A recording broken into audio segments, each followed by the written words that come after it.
was before that? I'll send it, sir. Okay, inshallah. Bismillahir Rahmanir Rahim. Alhamdulillahi Rabbil Alameen. والصلاة والسلام على سيد الأنبياء والمرسلين وعلى آله وصحبه أجمعين.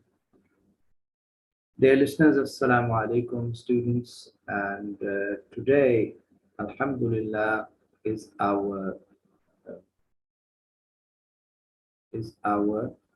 fifth session, and today we are going to be discussing a very important unit, which actually consists of the essential or the compulsory question that comes from that is in paper 1. So that is our focus today, and so this is session number 5, and today is the 18th of September, and inshallah ta'ala we will move on with the unit number 2. There was a few last time. What I want you to do is please make sure that the last term activity that we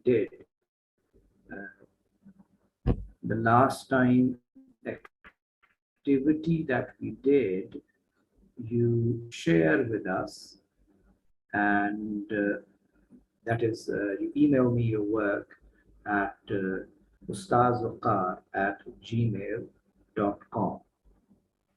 So today, as I said earlier, is our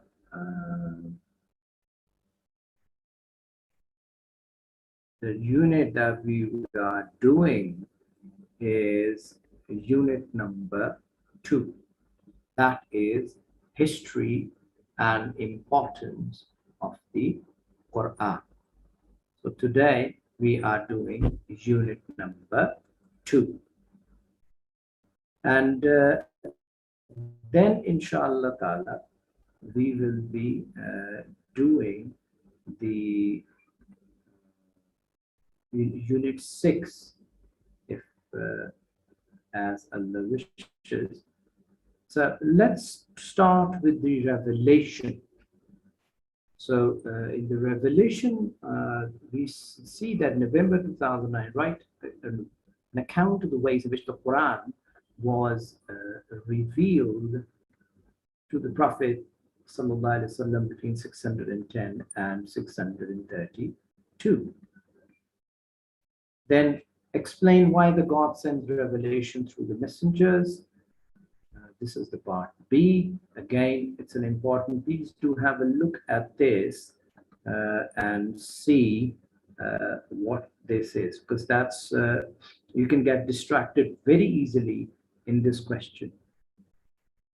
Then we move on to the next one, that is explain the significance of the Quran being revealed and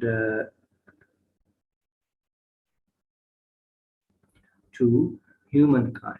So you see again the significance of the Quran or the importance of the Quran, but with reference to the mankind. Now let's look at another question on revelation. So this is the revelation of the Quran in paper 1 and unit number 2 we are discussing.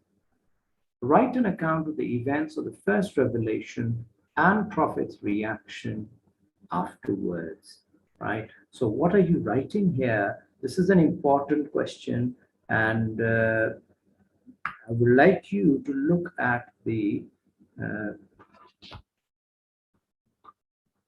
mark scheme as well, because that's a very tricky question. If you look at it, you see talking about the events of the first revelation, right? Events of the first revelation, and what you're going to do, you're going to write down an account regarding that.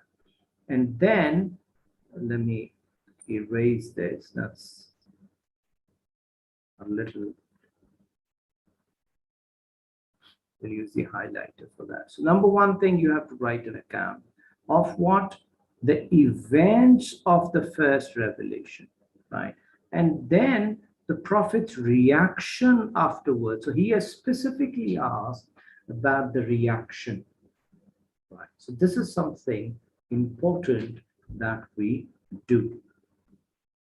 The Quran was revealed over a number of years. Why was this important?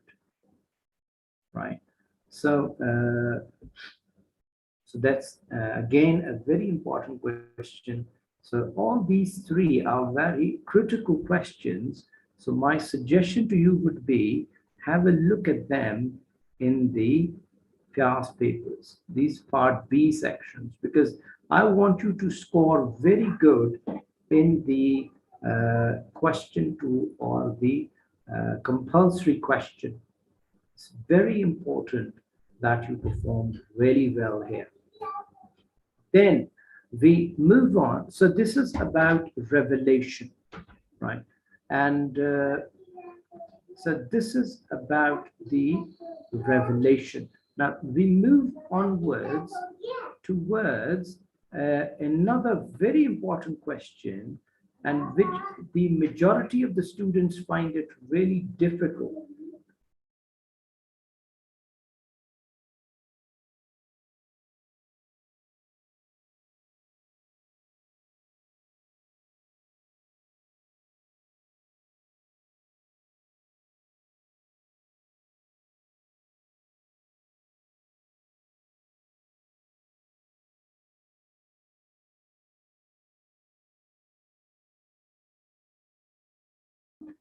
So Quranic passages, we know that from the Quranic passages you have studied, outline the relationship between God and the two of the messengers who were sent before the Prophet Muhammad sallallahu alaihi wasallam.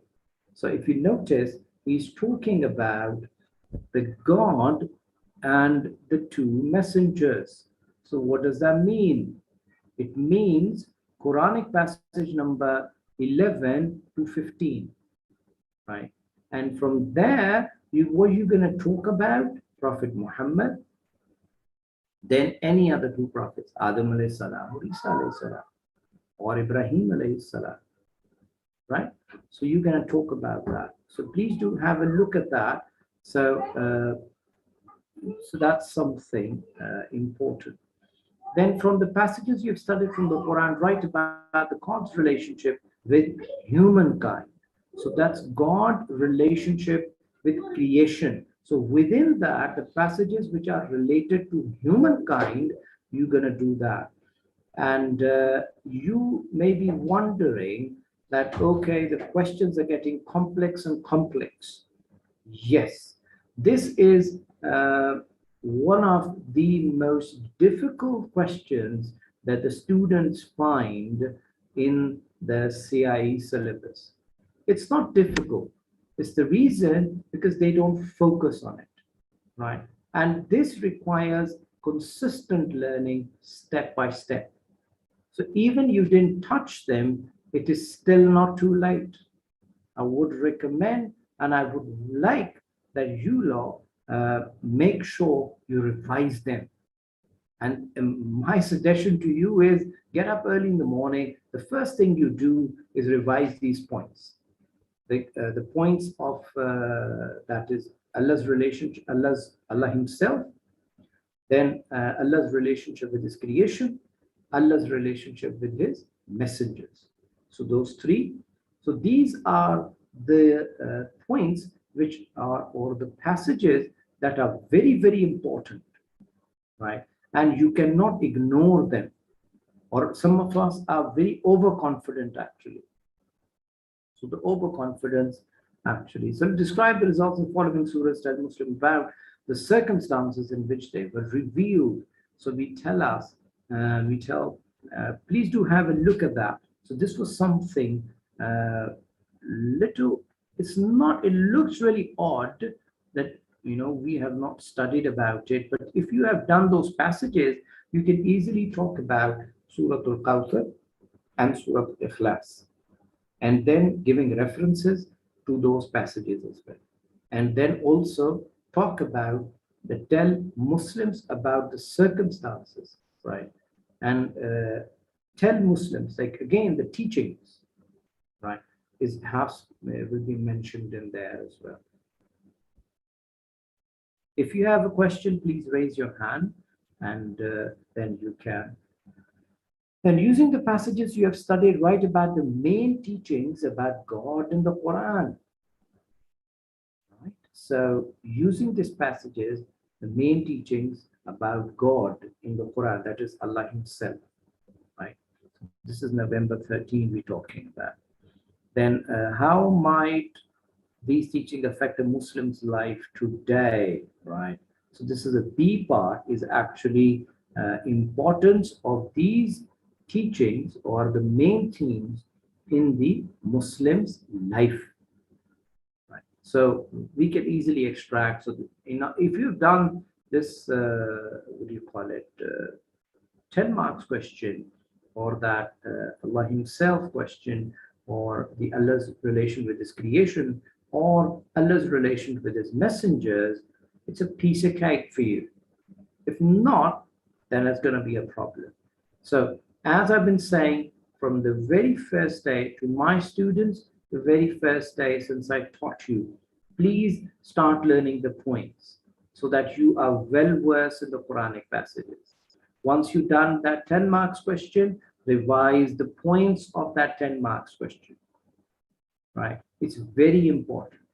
It's a question which will make a difference. Right? And if you've done the Quranic passages, that is question number 1 and question 2, you are on your way to an A star. Right? Inshallah. Then Quranic passage continues. June 15 to A. Using the passage will describe what the Quran teaches about the God's responsibilities to His creation, to creatures or creatures, or their duties towards Him. Right. So this is Allah's relationship with His creation.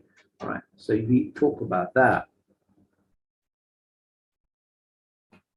Then the Quran teaches human should be responsible towards the environment and give reasons to agree or disagree with this statement. Now, this is again, if you have understood these questions on Allah's relationship with His creation, you can easily write about it. But those who are pro-environment and all that, so they just write about it. Right? It has to be you write about the environment, but in light of these passages which you have studied.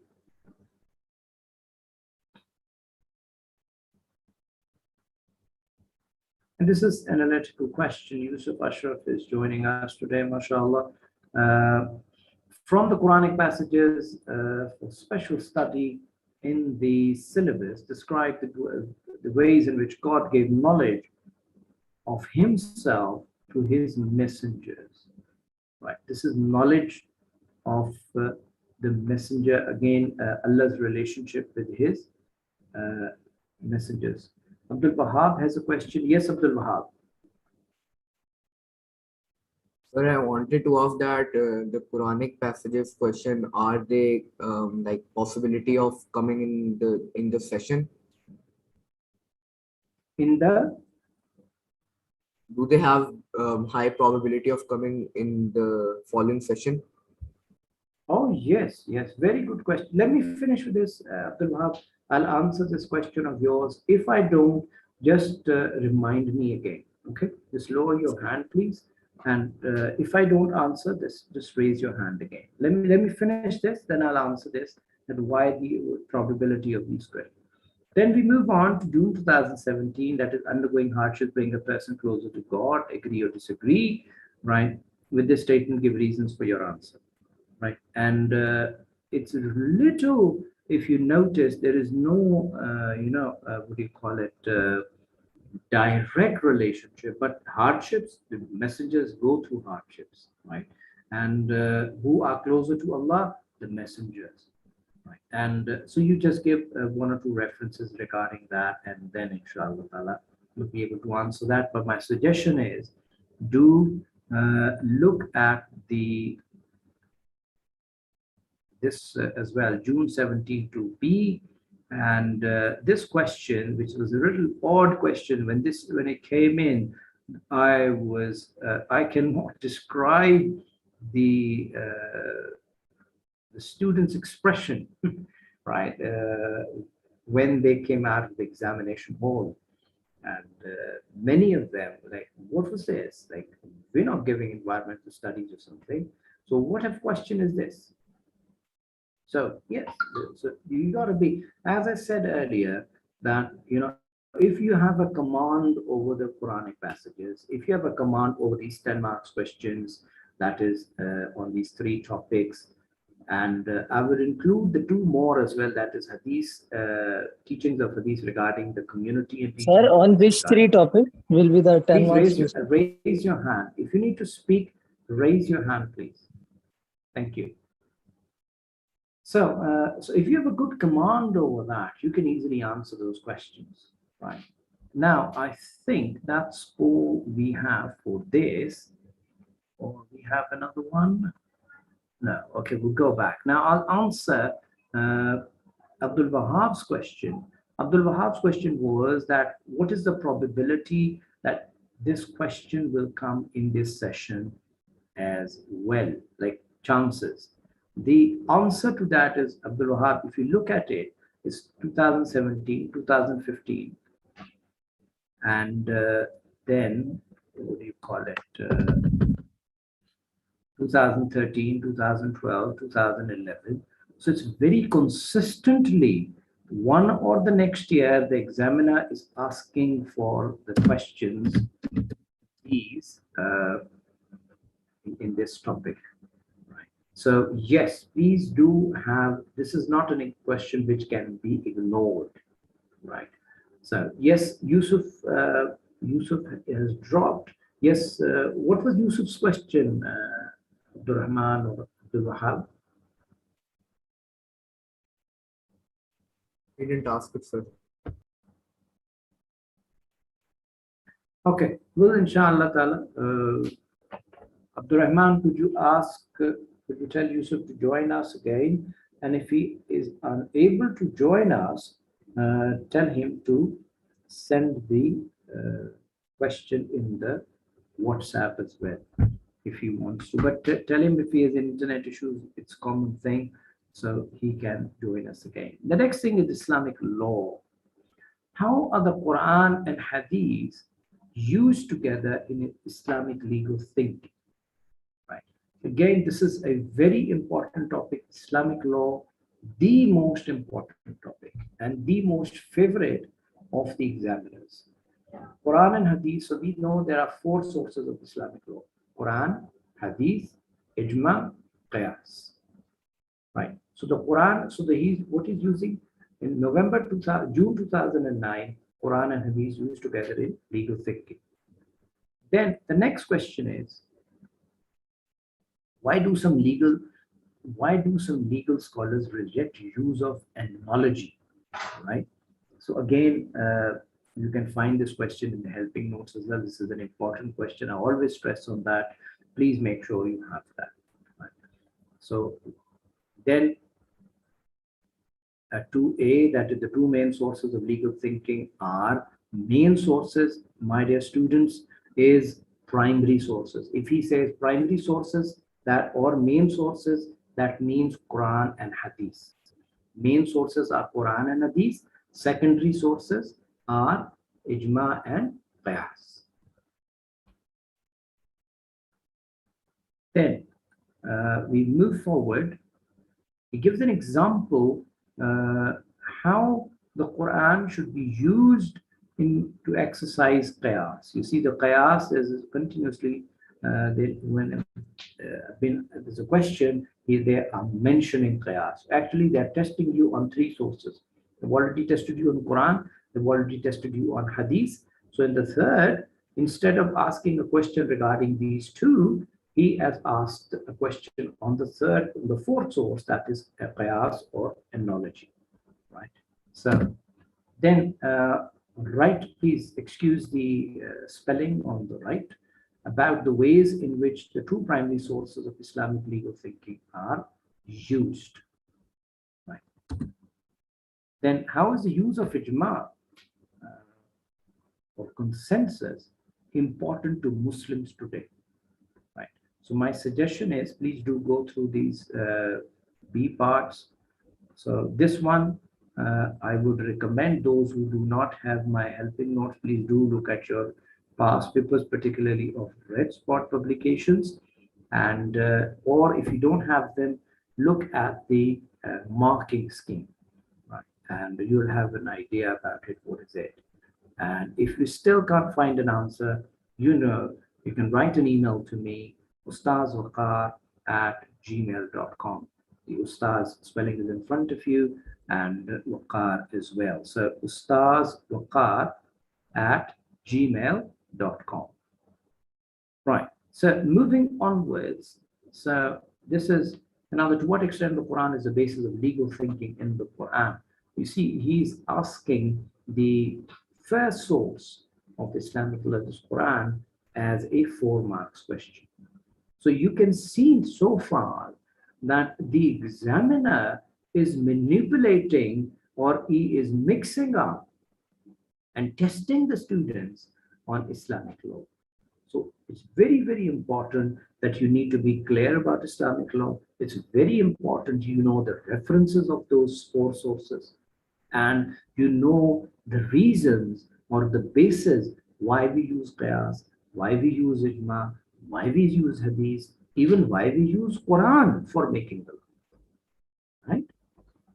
So that reminds me that there is a question, Quran as a basis of thought and action, thought and action in Islam. And although that's not very, but please don't ignore that question, because the examiners do look at it, but it's not very popular. The Quran is not as relevant to Muslims now as it was 1400 years ago. Give 2 reasons to agree or disagree with this statement. It's a very easy question for a Muslim, but how are you going to present your reasons? So I would recommend do have a look at the past paper. Then the question is, the Quran is the main source of Islamic law, write an account how it is used with each other. Again, this is it's the same question, primary sources, the Quran and Hadith, but he has changed the wording, right? And also he has used another phrase like with each of the other 3 sources. So first, what are those 2 sources? And then how they are used together, like how Quran is used with the Quran, the Quran is used with the Hadith, the Quran used with the Ijma, the Quran with the Qiyas, right? So you got to be aware what the question is. Then, do you think that both Ijma and Qiyas are equally important for solving present day issues? Give reasons for your answer. So, what do you call it? Then it's basically again Ijma and Qiyas and why they are important and all that. So please do have a look at that. My suggestion is to have a look at this question as well, right? And in the books as well as in the notes as well, right? And helping notes. And then also look at this part B, again, what reasons and how you're going to present, because for this question, one of the aspect that needs to be looked at is the, because you can't write more, you're not going to write, what do you call it, 300 lines for this B part, right? So make sure that you, how to write this is very important, right? So this was Islamic law, and then we move on to compilation of the Quran. Anyone? Ubaid, assalamu alaikum. anyone has any question on Islamic law or the question related to that, please raise your Assalamu hand. alaikum. Wa alaikum assalam. Any question on Islamic law before I move on? Okay, we move on. Now, the compilation of the Quran. The compilation of the Quran, this is given account how the Quran was compiled in the years following the Prophet's death. We know in the compilation of the Quran, there are, so that he is asking following the Prophet's death. So he's not asking how it was compiled during the Prophet's life. So in other words, the examiner is asking you, give an account how the Quran was compiled in the time of Sayyidina Abu Bakr Siddiq and Sayyidina Umar and Sayyidina Uthman. So Sayyidina Abu Bakr, Umar and Sayyidina Uthman Ridwanullah Ajma'een's time. But we're going to mention in the introduction a little bit about the compilation of the Quran in Prophet's time in the introduction. Then explain why the last minute the Muslims thought it was important necessary to compile the Quran. So this is again, we know this is a 4 marks question we done already in unit number 4, that is the Muslim community. But have a look at that, and because it will give you then 2011, November 2011, to give an account of how the Quran developed into a book form. Very famous question, and you got to know this. This is a piece of cake, so make sure every one of you know this question. As I used to say, this should be perfect. And same goes for the questions on Islamic law. They should be perfect. And and then what is the significance of the Muslims today of having the Quran in the form of a book? Very tricky question, but the answer is very simple. Right? Do have a look at your past papers, because the Quran is importance of the Quran, right? And importance of the Quran for Muslims, or importance of the Quran for humans as well. Abdul Wahab has a question. Yes, Abdul Wahab. Well, I wanted to ask that the question of Quran's interpretation tafsir can also come, because it is a very difficult question for me at least. Very good question asked. If you notice, tafsir is a very long topic.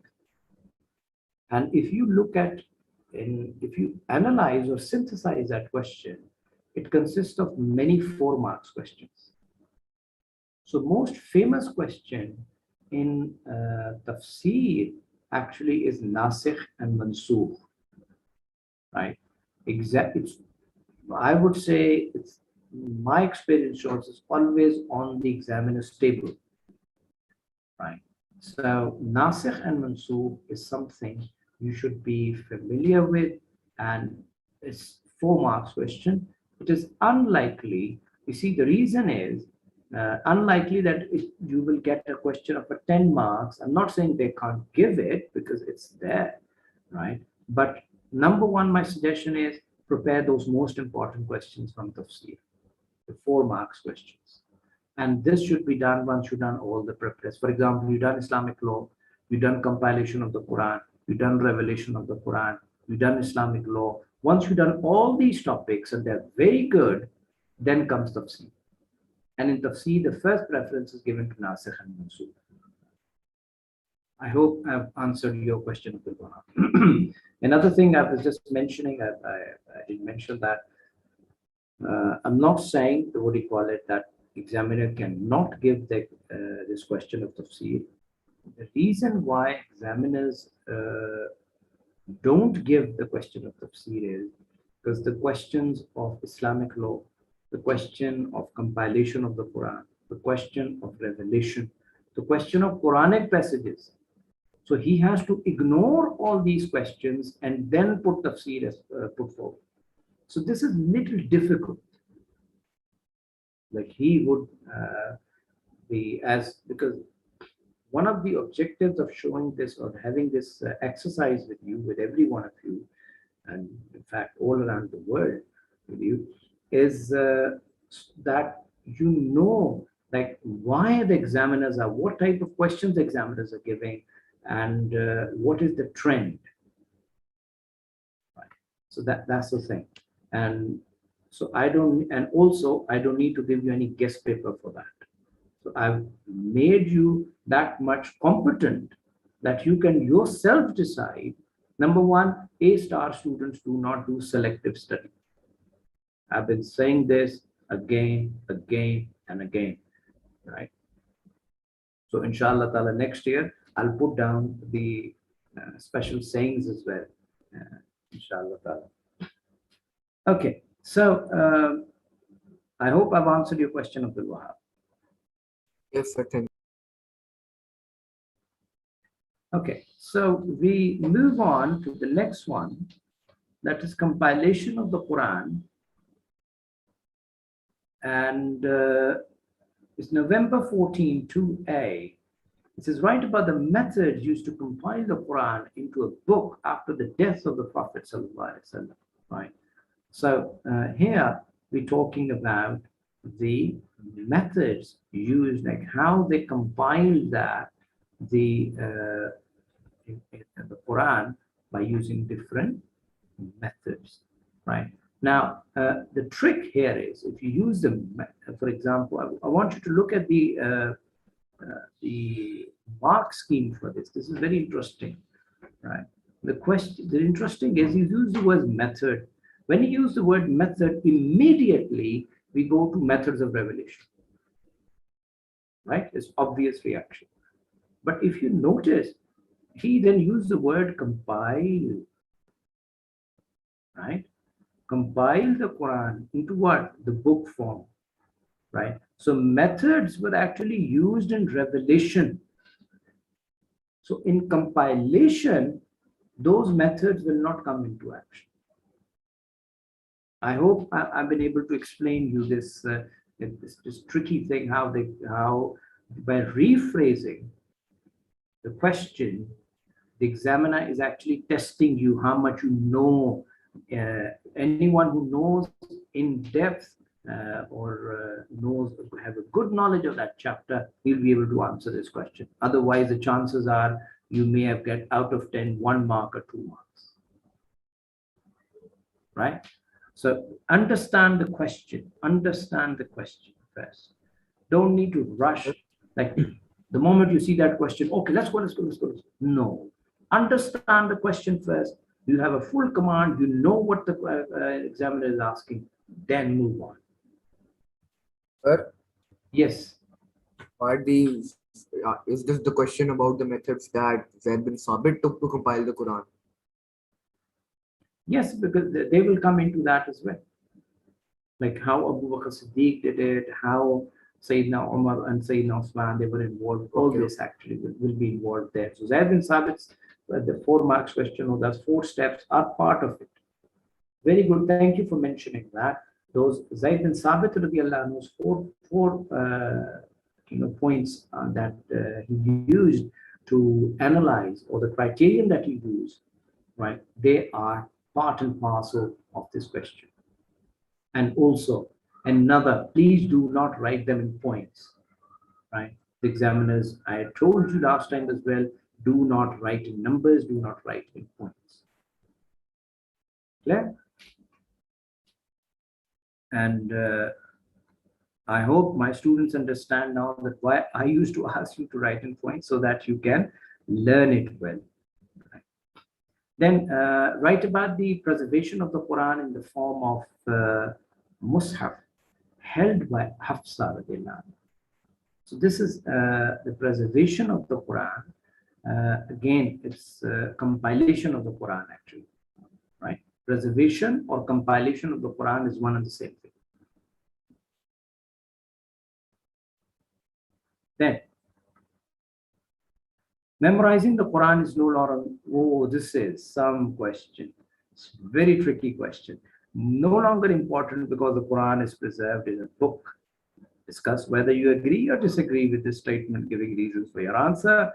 The interesting thing is, if you give a reason that yes, there is no need to learn the Quran and the book is enough, the examiner will still accept it. But, right, we know that memorization of the Quran, if you go, if you want to make it easy, because you see, if you go against that, you have to prove it with reasons, right? You have to prove it with reasons. So therefore, what do you call it? It's important that we answer this very simply. Memorizing is important, and this is the way it's been doing it centuries and centuries. And memorization, in fact, is responsible for the preservation of the Quran. Although it's in book, it's handy, it's useful, but still the primary source, how we, like Hafiz Saab, pass it on to us based on the Quran, which is in his heart. And that's why we focus on the manzil. Right? That's why we focus on practicing again and again. Make sure you don't forget. Make sure you don't mix it up. Why? Because you are part of the preservation of the Quran. Right? So this is, I just shared with you the other thought. Some of you may have not liked it, but this is a fact. If you want to prove it, but I won't recommend to you do that, because then you, if you are unable to do it, then you are actually, you're unable to prove your case, then you are going to be in trouble this way. So that's all I wanted to, all I have, and I wanted to share with you. Any one of you have any question, please do let me know. Yes, please.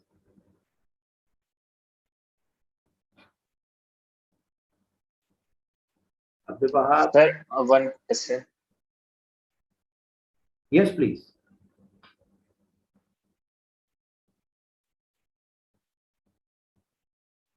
Yes, your question. Who is that? Ubaid? All right. Yes, Ubaid, your question. Or Abdul Wahab, who has raised hand. Yes, Ubaid, your question, please. Unmute your mic and ask So the what question. is Rahul Qadas? Rahul Qadas. Ruhul Quds. Ruhul Quds, yes. Jibreel alayhi salam. This is the title of Jibreel alayhi salam. Ruhul Quddus, in Urdu we say that. And Ruhul Quds is actually, these are the words of the Quran. Sir, one more question. Yes, please.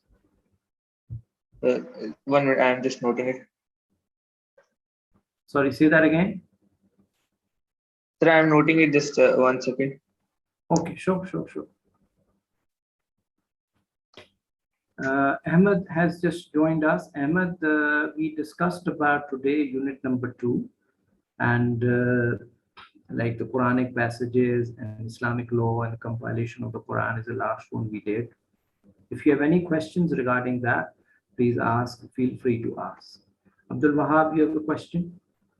Once you're done with the question, please lower your hand. No, sir. I'm good. Okay. Sir, one more question. Yes, Ubaid. Sir, what is Shaib Abi Talib? Shebe Abi Talib. Okay. Right, where are you getting these questions from today? It's a good question, mashallah. Sir, I was very confused about these questions. No, I'm very happy these are the technical terms actually. I'm very happy you asking that. And the best is like, what do you call it? That you send me those first, so that, for example, if there is further explanation I need to look at, I can look into that as well. Like if it's not related to the chapter that we are discussing, right? Ubaid's question is, what is Shebe Abi Talib? Right. Shall I stop this presentation? Anyone wants to write it down or wants to have a look at it? All right, so I'm going to stop this presentation now, and here we go. So what I was saying, that Shabi Abi Talib, as I say, this is actually, if you remember, Rasulullah sallallahu alaihi wasallam, because of the preaching, the Quraysh did the boycott, the socio-economic boycott. Then Abi Talib, Abu Talib bin Abdul Muttalib, then took his people and bin Hashim to a place that he owned it, and that is known as Shabi Abi Talib. So that's the place where all the Muslims went, and they lived there for 3 years and all that, and they had to face a hard time as well. Yes, please. Any other question before I stop today's session? Anyone has any more questions? So that's all we have. My suggestion is that please learn the references of pillars of Islam and the references of Islamic law. So your task, inshallah ta'ala, that I will be asking you on Tuesday. We may have an extra class depending on my availability and the situation. So let me, I think it's better if I write it down on the slide. That's going to make it easier for you. Yes, Ubaid, you raised your hand. Your question, please. Yes, Ubaid.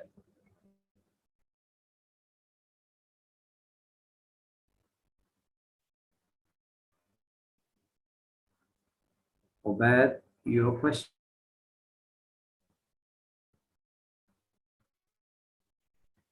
Ubaid, your question.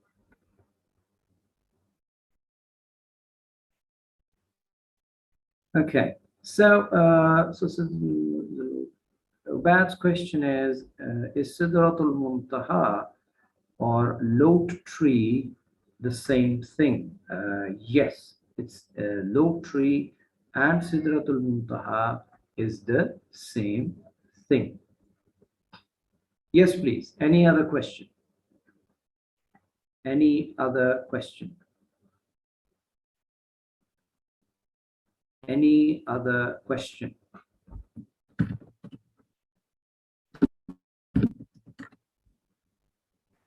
So then one question. So then it means that the Jibril took the Holy Prophet to the Sidratul Muntaha.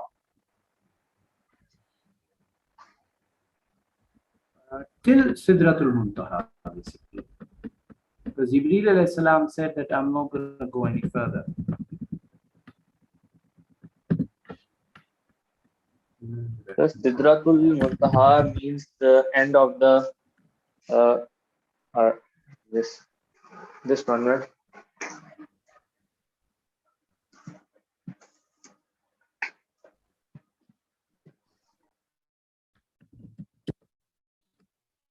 Learn the references of.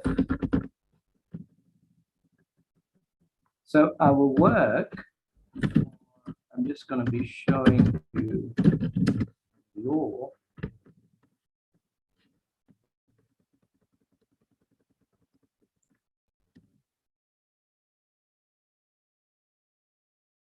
And that is for Tuesday.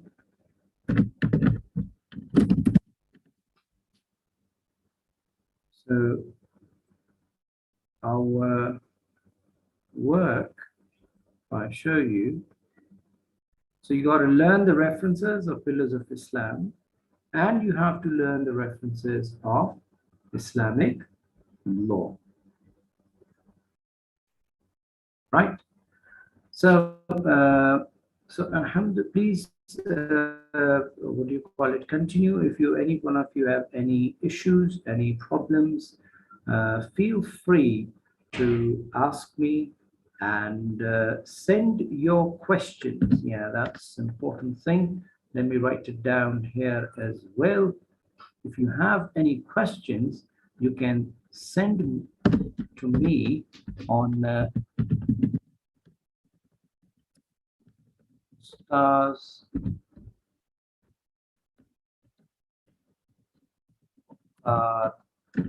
at gmail.com. Right? And you can also, I would recommend that you subscribe to our channel. That is Ustaaz Waqar Nawaz on the YouTube. You'll find very relevant videos there and many of the concepts that you can revisit them, and the lectures are there as well. So that's all for today, and take good care of yourselves and stay safe as well. Right. And wish you best of luck. May Allah give barakah in your